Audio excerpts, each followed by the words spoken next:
So last week, we talked a little bit about taking a recursive formula that is an arithmetic sequence, it's under repeated addition.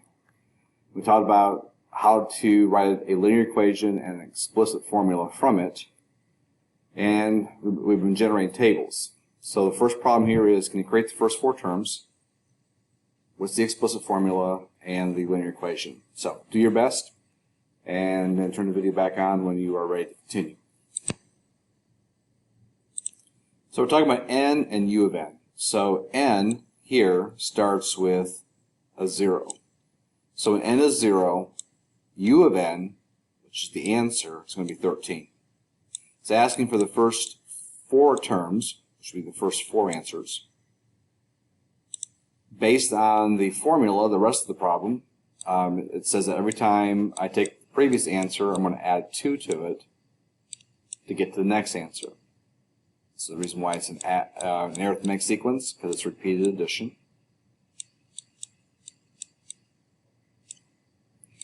So 13 plus 2 is a 15. Add 2 to that, you get 17. Add 2 to that, you get 19.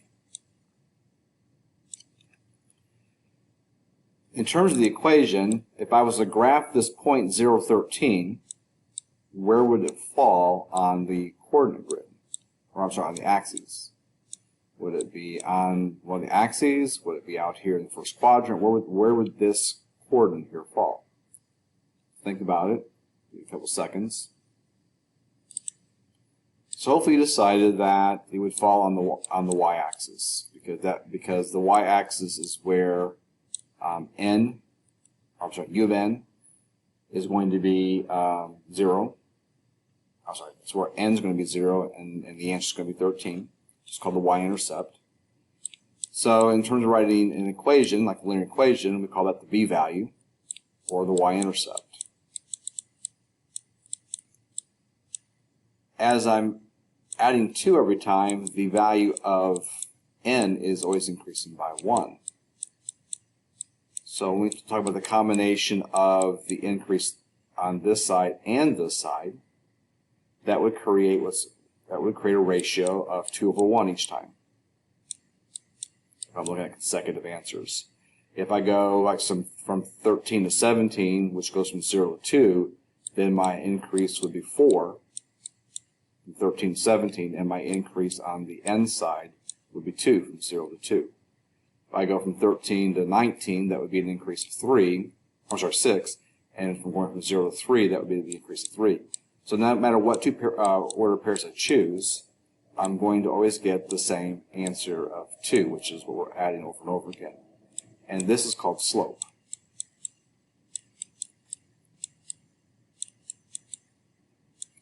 So when it's asking for the linear equation, what they're asking for here at this time is y equals mx plus b.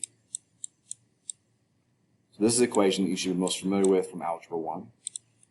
So the linear equation is y is equal to, and the slope is 2. So it's going to be y is equal to 2x plus the y-intercept, or the b value, which is 13. The reason why I skipped the explicit is because this is the one hopefully you're most familiar with, and hopefully you understand this idea of repeated addition, 2 over 1, 2 over 1, 2 over 1, which is 2. It's the slope, and this is where I'm beginning on the y-axis, b value. For an explicit formula, it actually starts off being u of n. And instead of using the variable x, they use n, which is that number, which is that letter right there. So if I make n 15, then that means this n is also 15. In terms of the equation, comparing the linear equation, the slope is still 2. That hasn't changed, and the y-intercept is still 13. So between explicit formula and linear equation, the only difference is, in terms of writing the equations, is the letters. Now, the nice thing about the y equals mx plus b, it's a great graphing equation, because I know where I'm starting, which is I'm starting at 13 on the y-axis, and I'm counting off a slope of 2 over 1. So this is a great equation, especially for graphing. What the benefit is of the explicit formula is that, let's say I want n to be 60. I want to find the 60th answer. So if I could break this down here to the 60th number here, what would be the answer? So by using the explicit formula, I could take 2 times 60, and then add 13 to that. So 2 times 60 is 120, plus the 13 gives me 133. So the bonus of the explicit is I can set up an equation that tells me not only the inputting number, but also the output. So the explicit is a really nice format for solving an equation for a specific value. Linear equation is really a great format for graphing. If you go ahead and go on to the next page, which actually for yours will be the bottom of the handout, and on page 1, and go ahead and write the explicit, linear, and the table, and then turn the video back on when you're ready to continue. So I went ahead and set up the table. So we are starting 0, 9. So again, this would be on the y-axis, so this would be the b value.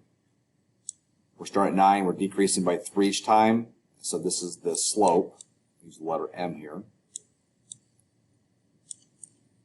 And so the table itself is actually linear. The slope would be -3/1, or if I went from 9 to the 3 and 0 to 2, I'm going to be doing -6/2, or -9/3 if I'm going from 0, 9 to 3, 0. Either way, the slope simplifies to -3. So the equation is y is equal to -3x plus the 9. The explicit would be u of n is equal to -3n plus 9. Now I also want to clear up what might actually happen in your textbook, because your textbook likes to put the intercept first. And so you may see a lot of equations written in the form of like 9 minus 3n. So taking these two things and reversing them, putting the 9 first and -3 in second. Same thing with the linear equation. Be 9 minus 3x, or 9 plus -3x. So please get in the habit of the things being switched. The other thing to be aware of, and it will show up as you work through this chapter and in future chapters, is that in this country we primarily use y equals mx plus b for a linear equation, but your textbook is using some different letters. So instead of m, they're using b, and instead of the b, they're using the letter a. So it still means the same thing as what you studied in Algebra 1. It's just that textbook authors sometimes will choose different letters to mean something. So in the form of putting the intercept first, followed by the slope times the variable, by reversing it and doing that, they're putting they're using the letter A for that intercept and B for that slope. So alphabetically A then B. It's probably the reason why they've chosen it instead of the M and the X. So just kind of be aware that they do use some different symbols. We're going to jump down to page 3, and we're going to look at something a little bit different. I still want you to go back and work on the other two problems that we skipped, but I'd like to spend some time working on some new things. So first thing I'd like you to do is to find the slope for these 2 points using, or it says here m is equal to, and turn the video back on when you're ready to continue.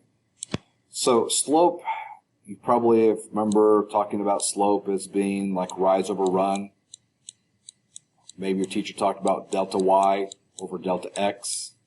I know the CPM geometry book, algebra book, uses this symbolism. Delta means the change in y, the change in x. So basically what we're looking at here in terms of change is taking the two y values and subtracting them. So we call one of them y, the other one y1.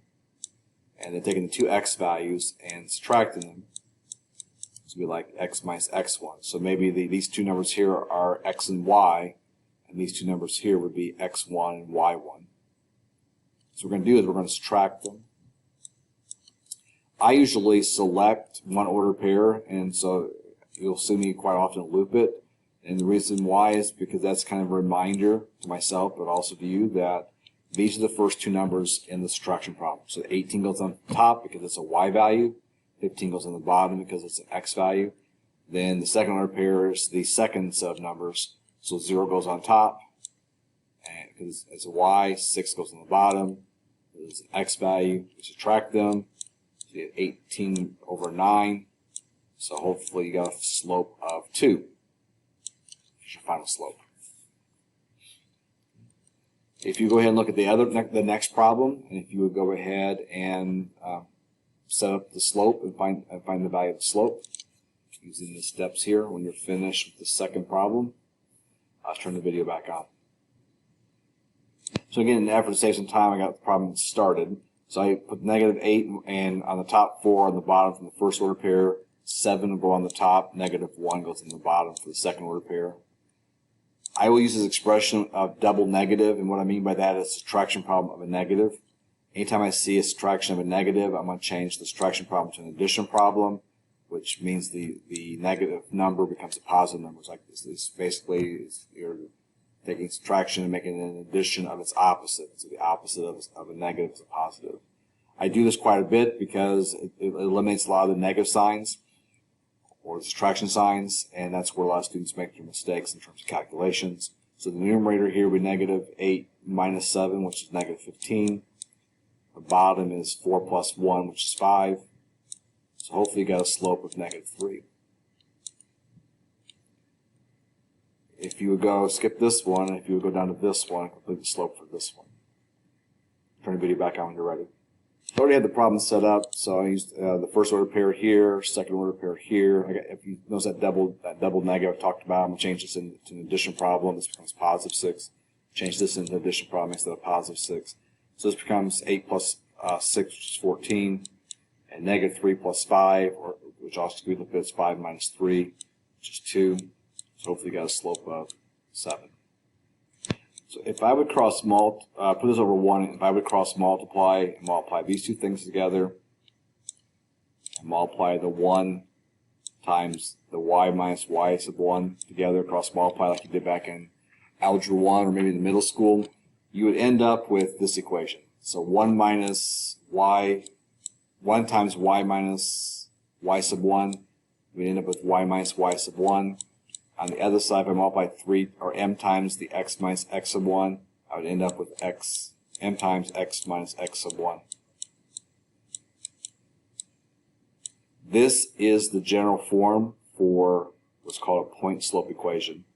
So a point-slope equation, the formula comes from slope, the slope formula. We just cross multiplying, get rid of the ratios, and we end up with this as the result. So we are going to replace y sub 1 and x sub 1 and the m with a point and the slope. So point has 2 numbers, slope has 1 number, so we need three numbers. That's the 3 variables I've kind of highlighted here. So the equation starts off as y minus, and I'm putting in y sub 1. So I'm going to use the first order pair, and y is 18. Is equal to the slope in this problem is 2, so it's 2 times x minus x sub 1 for this order pair is 15. This is one point-slope equation for this problem. I like you to write the point-slope equation using 6, 0, and the slope on the other side. You can turn the video back on when you're ready to continue. Alright, so it would be y minus the y value of the order pair, which is 0, equals the slope, which is 2, times x minus the x value of the order pair, which is 6. So this would be the second equation. What we're going to do is we're going to take these two equations here and we're going to simplify them and get them down to y equals 2. So I'm going to do the one on the left. So y minus 0 is y. And then get rid of the parenthesis on the right side. I'm going to multiply through by 2. So 2 times x is 2x, and 2 times -6 is -12. So this changes it into a slope-intercept equation. So we take point slope, turn into slope-intercept by simplifying it. You go ahead and simplify this one here. Turn the video back on when you're ready to continue. So I'm going to multiply through by 2 first. I'm going to get 2x minus 30, and then I'm going to add 18 to both sides. And if I do that, I end up with this y is equal to 2x minus 12. Same answer.